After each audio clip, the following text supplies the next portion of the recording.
مورخین کو سکندر اعظم اور حضرت عمر فاروق رضی اللہ تعالی عنہ کی فتوحات اور کارناموں کے موازنے کی دعوت دیتا ہوں۔ آپ بھی سوچئے، الیگزینڈر بادشاہ کا بیٹا تھا، اسے دنیا کے بہترین لوگوں نے گھڑ سواری سکھائی، اسے ارسطو جیسے استادوں کی صحبت ملی تھی، اور جب وہ 20 سال کا ہو گیا تو اسے تخت اور تاج پیش کر دیا گیا، جبکہ اس کے مقابلے میں حضرت عمر فاروق رضی اللہ تعالی عنہ کی 7 پشتوں میں کوئی بادشاہ نہیں گزرا تھا۔ آپ رضی اللہ تعالی عنہ بھیڑ بکریاں اور اونٹ چراتے چراتے بڑے ہوئے تھے، اور آپ نے تلوار بازی اور تیر اندازی بھی کسی اکیڈمی سے نہیں سیکھی تھی۔ سکندر اعظم نے آرگنائزڈ آرمی کے ساتھ 10 برسوں میں 17 لاکھ مربع میل کا علاقہ فتح کیا تھا، جبکہ حضرت عمر فاروق رضی اللہ تعالی عنہ نے 10 برسوں میں آرگنائزڈ آرمی کے بغیر 22 لاکھ مربع میل کا علاقہ فتح کیا، اور اس میں روم اور ایران کی 2 سپر پاورز بھی شامل تھیں۔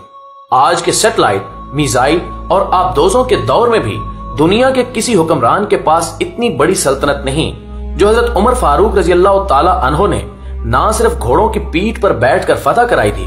بلکہ اس کا انتظام و انصرام بھی چلایا تھا۔ الیگزینڈر نے فتوحات کے دوران اپنے بے شمار جرنیل قتل کرائے، بے شمار جرنیلوں اور جوانوں نے اس کا ساتھ چھوڑا، اس کے خلاف بغاوتیں بھی ہوئیں، اور ہندوستان میں اس کی فوج نے آگے بڑھنے سے انکار بھی کر دیا۔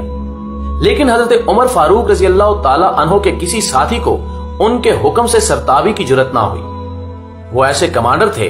کہ آپ رضی اللہ تعالی عنہ نے عین میدان جنگ میں عالم اسلام کے سب سے بڑے سپہ سالار حضرت خالد بن ولید رضی اللہ تعالی عنہ کو معزول کر دیا،